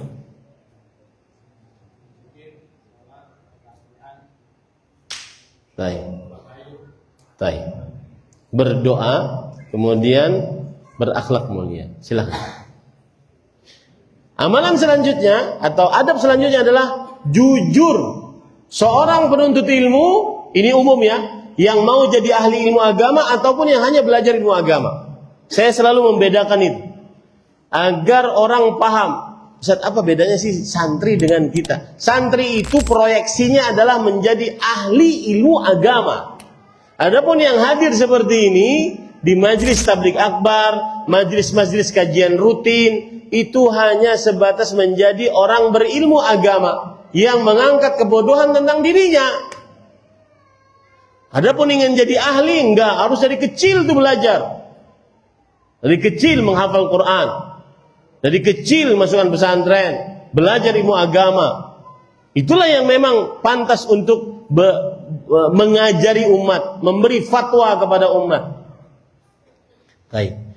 Apapun itu, baik yang belajar ilmu agama atau menjadi ahli ilmu agama, salah satu adabnya adalah as-sidq, harus berkata jujur. Aib kalau seandainya orang yang sudah ngaji dusta, bohong, ingkar janji, tidak tepat sesuai dengan kesepakatan. Kalau berhutang tidak mau bayar, bayarnya pakai kata-kata afwan akhi. Bayar, enggak ada afwan akhi. Bayar. Paham ya para ikhwan? Bahkan ada sebagian orang yang kadang-kadang diluaskan rezekinya ketika disuruh bermuamalah dengan para ikhwah, para akhi-akhi. Malas Ustaz. Ya, lebih baik saya bermuamalah dengan orang yang belum kenal dakwah. Karena ujung-ujungnya nanti qadarullah. Iya, semuanya qadarullah. Tidak ada salah itu. Akan tetapi tidak boleh dengan kata itu kemudian meremehkan hak orang lain. Kata itu baik-baik. Semuanya dengan takdir Allah. Tapi tidak boleh kata-kata qadarullah menjadi alat untuk meremehkan hak orang lain. Hutang harus bayar. Kemudian kesepakatan harus jelas dan sesuai dengan kesepakatan, tidak boleh ingkar. Jujur, harus jujur. Allah Subhanahu wa taala berfirman, "Ya ayyuhalladzina amanu taqullaha wa kunu ma'as shadiqin." Wahai orang beriman, bertakwalah kepada Allah dan bersamalah kalian selalu bersama dengan orang-orang yang jujur. Ada perkataan menarik dari Sa'id bin Musayyib rahimahullah, seorang tabi'i. Beliau mengatakan, "Lau nazala malakun minas sama." Kalau seandainya turun malaikat dari langit, thumma akhbara anna Allah ahalla al-kadhib ma kadzabtu tawarru'an. Kalau seandainya ada turun malaikat dari langit lalu mengatakan Allah telah menghalalkan bagi kalian wahai kaum muslimin dusta, aku tidak akan berdusta, kata Sa'id bin Musayyib. Kenapa? Malu dusta. Al-mu'min la yakdzib. Orang beriman itu tidak dusta, tidak bohong. Enggak boleh dusta. Apalagi yang menuntut ilmu agama, yang sudah mulai mengikuti dakwah sunnah, jangan bohong. Qulil haqq walau kana murra. Ucapkan yang seadanya meskipun itu pahit. Kemudian waktu habis saya sebutkan saja lanjutannya, menjaga waktu, kemudian sabar dalam menimba ilmu agama, kemudian mencari teman yang saleh. Mencari teman yang saleh. Kemudian menghormati ulama. Ya, menghormati ulama. Pengalaman Pak, saya nyetor Al-Quran, hafalan Quran kepada Syekh saya, Syekh Ubaid Al-Afghani. Syekh Ubaid adalah seorang yang tua di zaman beliau, sekitar 2006 saya keluar, ya 2006, 2005 gitu. Tua, umurnya 80-an. Setiap mendengarkan hafalan seorang yang nyetor, beliau ngantuk. Tidak ada yang mengiktirat sama sekali. Tidak ada yang menertawakan, tidak ada. Sangat dijaga. Guru itu kedudukannya sangat dijaga. Ya. Menghormati para ulama. Itu termasuk daripada adab dalam menimba ilmu agama. Kemudian selanjutnya, yang terakhir atau sebelum terakhir, mengamalkan ilmu. Kemudian yang terakhir, qudwah hasanah. Mohon maaf karena waktunya sempit, tidak bisa itu dijelaskan satu-satu. Itulah adab-adab dalam menimba ilmu agama. Dan paling penting juga yang sudah saya sebutkan tadi adalah mengamalkan ilmu. Jangan sampai cuma sekedar belajar tapi tidak diamalkan. Wallahu alam, sallallahu nabiyana Muhammad walhamdulillahi rabbil alamin. Nah, silahkan jika ada yang ingin bertanya. Memberikan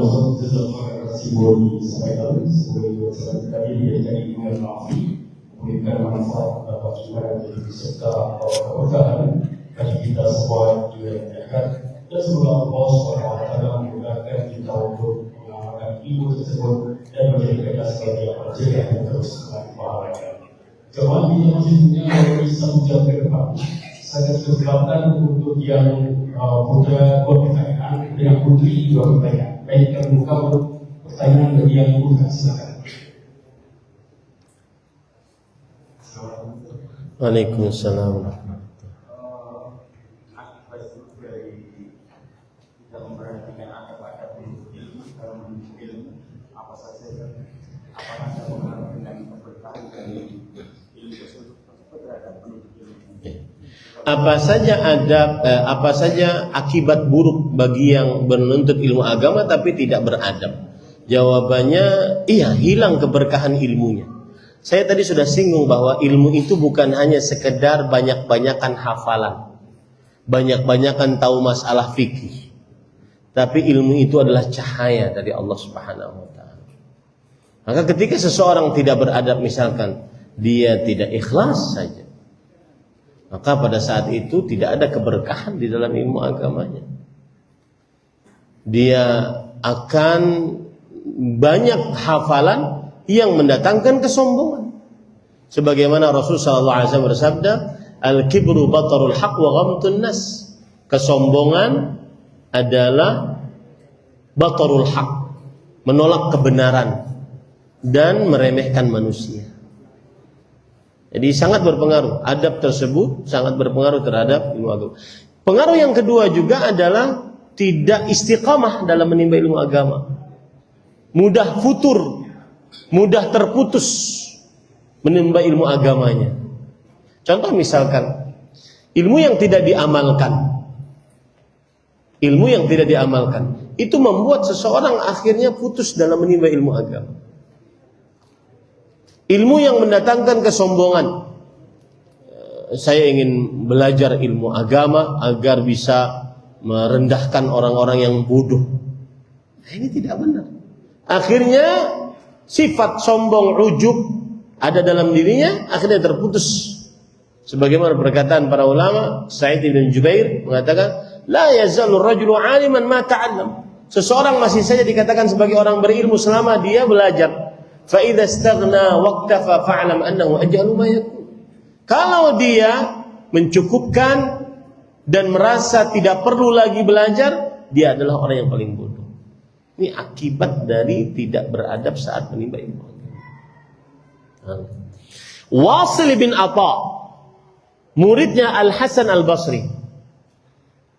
Lalu dia memiliki pendapat yang menyelisih gurunya.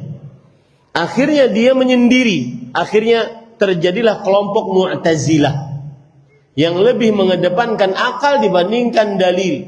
Itu akibat buruk dari tidak beradab dalam menimba ilmu agama. Amin. Wallahu a'lam.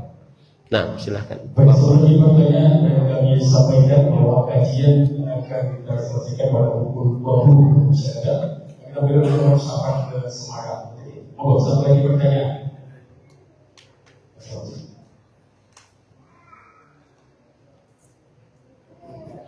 Nah, yang bertanya tadi dikasih. Assalamualaikum.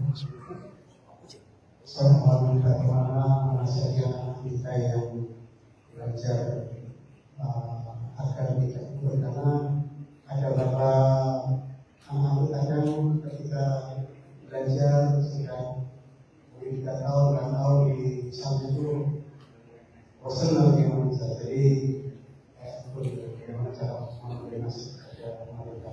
Baik. Bismillah, alhamdulillah. Orang tua menghadapi anak yang mulai lemah dalam belajar ilmu agama. Bahkan belajar ilmu agamanya sebagai ahli ilmu agama di pesantren. Maka jawabannya adalah kelemahan dalam atau kemalasan itu sebuah keniscayaan, Pak. Siapapun orangnya pasti ada imannya naik turun. Ya. Naik turun imannya. Dan begitulah keyakinan Ahlussunnah wal Jamaah naik turun. Dan itulah hadis Rasul. Inna likulli amalin syarratan wa likulli syarratin fatratun. Faman kanat fatratu ila sunnati faqad ihtada. Wa man kanat ila ghairi dzalika faqad halak. Setiap masa beramal ada masa semangat. Setiap masa semangat pasti ada masa lemah. Saat dia masa lemah, maka hendaklah dia kembali ke jalan yang benar. Kalau dia biarkan, maka dia akan binasa. Nah, dari situlah akhirnya para ulama mengatakan iman itu naik turun. Nah, ini saya sedikit menyimpang ya. Makanya saya ketika merayu istri, saya katakan cinta saya itu tidak pernah naik turun. Selalu naik. Cinta saya tidak seperti iman naik turun. Nah, suatu kenikmatan yang nikmat di dunia ini adalah merayu istri yang halal. Sering-seringlah, karena itu kebiasaan Rasul Sallallahu Alaihi Wasallam. Rasul Sallallahu Alaihi Wasallam panggilannya saja dengan rayuan, ya Humaira, wahai perempuan yang putih, pipinya merona kemerahan. Ya Aish, wahai perempuan yang bernama Aish. Aish adalah panggilan unyu-unyu untuk perempuan yang bernama Aisyah. Maka bapak juga semestinya mempunyai panggilan itu terhadap istri. Namanya Laila, panggil Ilai. Kalau gemuk sedikit, panggil Gemoy. Jangan panggilnya mboe dari dulu. Kasihin, panggil panggilan saya. Kenapa kita kesini bicaranya ya? Berarti itu saya sudah rindu sama istri. Taib. Pertanyaan Bapak belum saya jawab. Jadi saya ingin buktikan bahwa yang namanya iman, rasa semangat pasti ada masa turunnya. Itu sebuah keniscayaan. Maksud saya bercerita ini, orang tua jangan panik. Lalu apa solusinya? Pertama, siapa yang menciptakan kemalasan? Allah.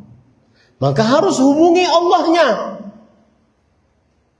Makanya ada perkataan para ulama, Imam Al-Qayyim, man ahsana bainahu wa bainallah, ahsanallahu bainahu wa bainan nas. Barang siapa yang memperbaiki hubungan dia dengan Allah, Allah akan perbaiki hubungannya dengan manusia. Ingin nasihatnya diterima oleh Allah, yang diterima oleh anak, maka perbaiki hubunganmu dengan Allah. Perbanyak doa, banyak sholat, perbanyak baca Quran.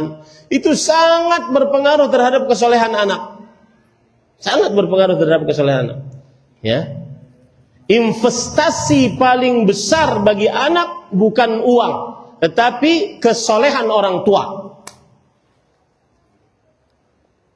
Apa dalilnya? Allah Subhanahu wa taala berfirman, "Wa kana abuhuma salihan."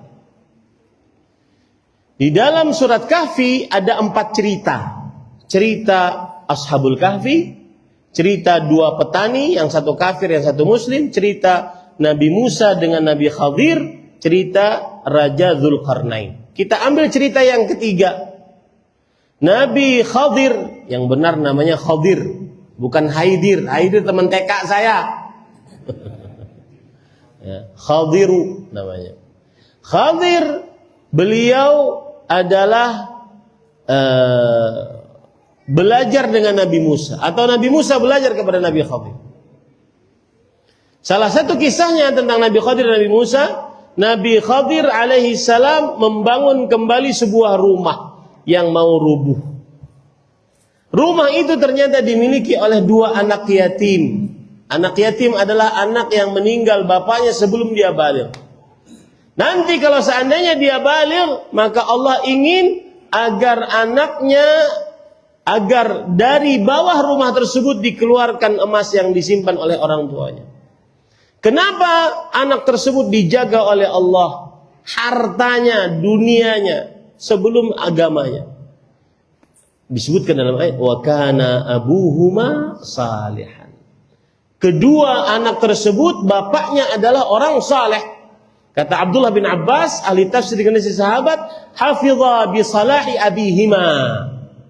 Yang artinya, kedua anak ini terjaga karena kesolehan bapaknya dan ibunya. Maka jadilah orang tua yang saleh agar anak kita betah di pesantren. Perbaiki hubungan dengan Allah Subhanahu wa taala. Jadi orang tua yang saleh. Bahkan yang lebih menarik lagi, di dalam tafsir Imam Ibnu Katsir disebutkan bahwa yang saleh itu bukan bapaknya, tapi kakeknya yang nomor 7. Berarti apa, Pak? Asuransi paling kuat untuk anak 7 turunan adalah apa, Pak? Kesolehan orang tua. Makanya saya tadi motivasi Bapak, membakar semangat Bapak. Ayo banyaki hafalan Quran. Ayo lancari bacaan Quran. Itu tujuannya itu, agar anak merasakan kesolehan orang tua. Ya.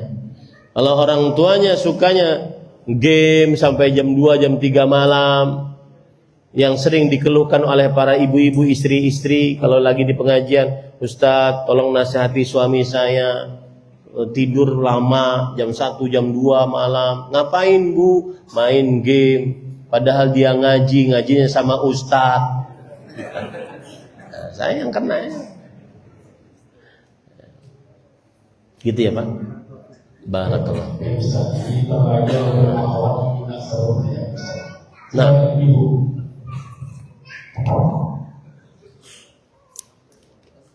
oh ada ibu-ibu? Ada ibu-ibu? Oh, ada. Bukan semua orang. Oh, Masya Allah. Silahkan Bu, silahkan. Hah? Nggak. Silahkan. Waalaikumsalam warahmatullahi wabarakatuh. Barakallahu fiik. Saya ingin bertanya Ustaz berkaitan dengan apakah ilmu agama yang sudah kita dapatkan. Ada dua pertanyaan. Yang pertama, bagaimana cara menuntut ilmu dalam mengamalkan ilmu agama tersebut? Di mana berdomisili di tengah masyarakat yang masih tidak Islam, bahkan akhirnya menimbulkan kesalahpahaman seperti musuh musik. Berbeda aliran, khususnya bagi orang-orang desa yang mana pemikirannya masih homogen dan hanya mengikuti perkataan tokoh agama yang dianut. Pertanyaan kedua, apa saja? Sebentar Ibu, pertanyaan pertama dulu. Apa? Coba mohon diulangi, mohon maaf. Karena tadi suaranya nggak terlalu jelas. Ya, mohon. Pelan-pelan saja Bu. Bagaimana cara menuntut ilmu dalam mengamalkan ilmu agama di mana masih berdomisili di Baik. masyarakat? Bisa dipahami Bu? Ya, pertanyaan kedua Bu. Pertanyaan kedua, apa saja yang bisa kita toleransi terhadap perbuatan-perbuatan yang bertentangan dengan dakwah Islam di lingkungan tersebut, khususnya untuk akhwat, apakah diperbolehkan pergi dan domisili merantau atau lingkungannya belum hukum. Terima kasih Ustaz atas penjelasannya. Baik, bismillah, alhamdulillah, wassalatu wassalamu ala rasulillah. Jazakumullahu khairan atas pertanyaannya ibu-ibu. Adapun jawaban yang pertama, sikap dengan perbedaan yang ada di tengah masyarakat. Maka seorang muslim dituntut dalam beragama taatnya kepada Allah dan Rasulnya. Ya ayyuhalladzina amanu athi'ullaha wa athi'ur rasul. Taatilah Allah dan taatilah Rasulullah SAW. Maka kerjakanlah ketaatan tersebut berdasarkan Al-Quran dan hadis Rasul Sallallahu Alaihi Wasallam.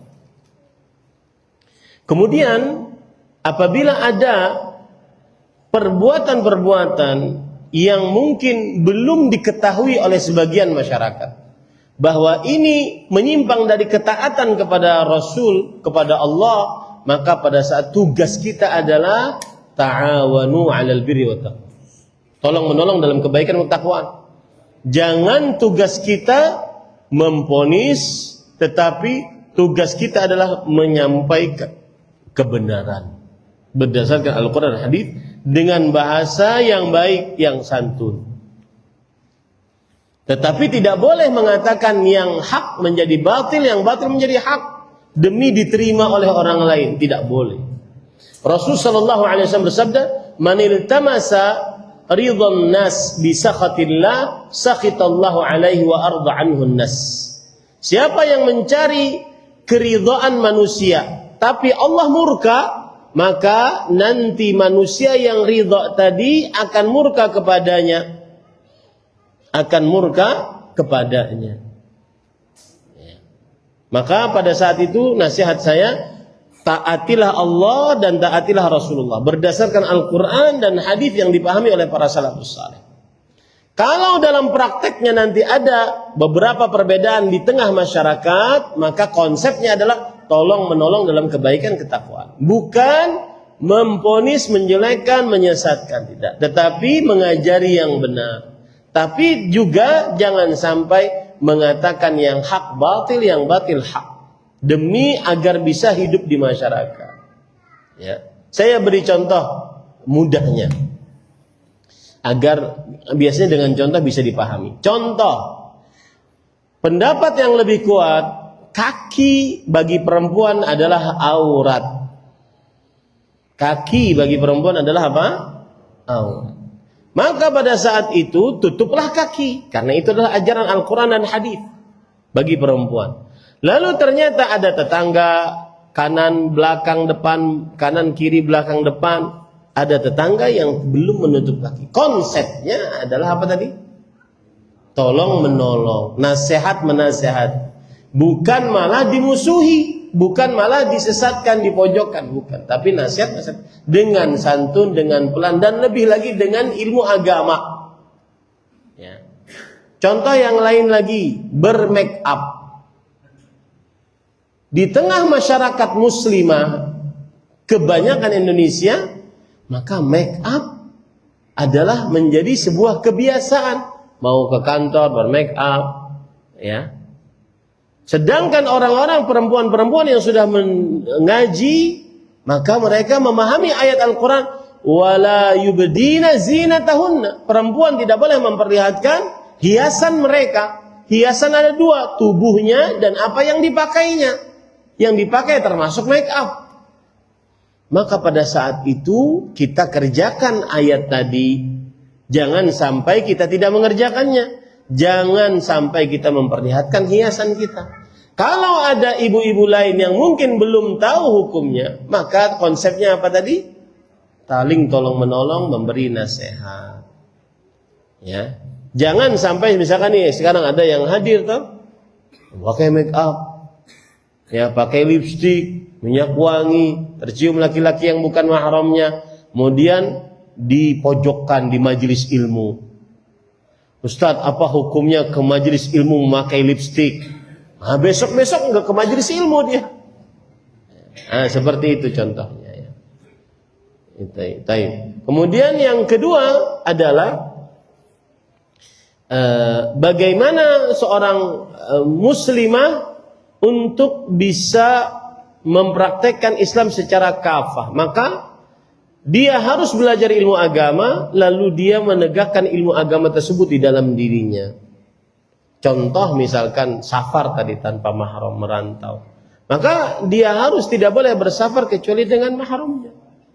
Praktekkanlah ilmu agama dengan modal taat kepada Allah Subhanahu wa taala. Wallahu a'lam. Silakan ibu-ibu yang lain. Boleh satu lagi. Silakan.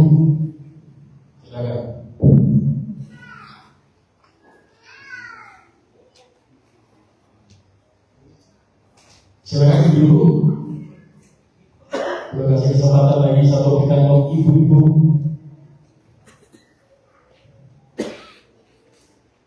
Tidak ada? Tidak ada, baik. Baik. Silahkan bapak-bapak. Satu lagi terakhir lah. Terakhir. Pernah membaca kata Sayyidina Umar, belajar bahasa Arab itu bagian dari agama. Itu berarti ibadah itu saja. Nah itu ketika saya masih sekolah belum pernah mendengar itu. Apakah itu riwayat yang sampai itu saja? Terus bagaimana yang belum belajar bahasa Arab? Ini belajar bahasa Arab ini untuk belajar bahasa Quran atau bahasa komunikasi bicara? Baik. Barakallahu fiik. Belajar bahasa Arab hukumnya wajib. Karena kita ingin mengamalkan Al-Quran dan hadis. Dalilnya adalah kita tidak bisa memahami Al-Quran dan hadis kecuali dengan bahasa Arab. Makanya para ulama rahimahumullah ta'ala, di antara Syekh kami Syekh Ali Hasan rahimahullah, beliau mengatakan Al-lughatul Arabiyyah miftahul Islam. Bahasa Arab adalah kunci agama Islam. Itu bukan hadis. Perkataan para ulama. Begitu juga perkataan para sahabat Nabi. Di antaranya agar seseorang belajar bahasa Arab dan jangan belajar ratanatul ajim. Jangan belajar bahasa-bahasa orang yang bukan Arab agar bisa memahami Al-Quran dan hadis Rasul sallallahu alaihi wasallam. Taib Ustaz, bahasa Arab yang bagaimana kita wajib belajar? Karena ada sebagian orang yang belajar bahasa Arab akhirnya dia lama belajarnya tidak bisa-bisa. Siapa yang begitu di sini? Ustadz buka majlis belajar bahasa Arab. Ramai yang ikut 50 orang, 100 orang. Setelah 1 pekan tinggal 3 orang. Dan habis itu yang 3 orang juga nggak bisa bahasa Arabnya. Gini Pak, saya berikan belajar bahasa Arab apa tujuannya? Kalau tujuannya ingin membaca kitab, maka ada tata cara sendiri. Kalau tujuannya ingin bisa berbicara, ada tata caranya sendiri. Ya. Maka nasihat saya bagi yang ingin belajar bahasa Arab, belajarlah bahasa Arab agar bisa membaca kitab dan memahami Al-Qur'an dan hadis dengan bahasa Arab tersebut. Adapun berbicara itu tidak terlalu fungsionaris di zaman sekarang. Agar bisa Ustaz nanti kalau ke Mekah bisa ngomong. Enggak, di Mekah orangnya bilang murah. Enggak ada bahasa Arabnya. Ya. Maka nasihat saya, belajarlah bahasa Arab untuk bisa membaca Al-Quran, memahami Al-Quran dan hadis. Itu tujuannya. Nah, itu tata caranya nanti ada tersendiri Pak. Dalam agama ya Pak. Masuk Allah. Selama ketika saya belajar agama di SD itu, guru agama belum pernah bicara itu Ustaz. Iya. Kalau Bapak bertanya guru agama belum mengajari kepada kita tentang hal tersebut, ya bisa kita katakan bahwa bukan berarti mengajak orang atau ajaran untuk belajar agama, belajar bahasa Arab itu tidak ada. Paham nggak maksud saya? Bapak kan berargumentasi bahwa saya belum pernah di SD sampai sekarang guru agama ngajarin saya wajib belajar bahasa Arab. Berarti kalau ada yang sekarang saya dengar Ustadz ngajak untuk belajar bahasa Arab dan hukumnya wajib bahkan, ini aneh, mana dalilnya? Itu kan pertanyaan Bapak. Jawabannya adalah bahwa di sana ada namanya al-wasail laha hukmul maqasid. Kaidah fikih, sarana menghantarkan kepada hukum tujuan. Kita wajib memahami Al-Quran dan hadis. Sarana untuk memahami Al-Quran dan hadis adalah bahasa Arab. Maka belajar bahasa Arab pun hukumnya wajib. Paham Pak ya? Jadi saya jawab dengan kaidah fikih. Adapun urusan Bapak belum mendengar guru agama mengatakan hukumnya wajib, itu bisa guru agamanya yang tidak tahu, bukan berarti tidak ada hukumnya. Ya Pak ya. Nah, yang saya lebih tekankan sebenarnya adalah belajar bahasa Arab tujuannya untuk memahami Al-Quran dan hadis. Dan itu nanti tata caranya ada berbeda Pak. Dengan belajar bahasa Arab tujuannya untuk bisa berbicara. Baik. Kira-kira sudah jam 8 tepat. Ini pertanyaan itu kita tutup, tapi barangkali aku tanya ke jamaah, 5 pertanyaan simpel, ringkas saja. Ada cukup ya di kalender ini. Cukup kiranya ya. Cukup kiranya. Sudah jam 8 ya. Demikian, mudah-mudahan bermanfaat apa yang baiknya dari Allah Subhanahu wa taala, dan mudah-mudahan kita bertemu kembali dalam majlis-majlis ilmu yang lain. Kalau seandainya tidak jumpa di majlis ilmu di dunia, maka saya ucapkan sampai jumpa di surga Firdaus ya Allah Subhanahu wa taala.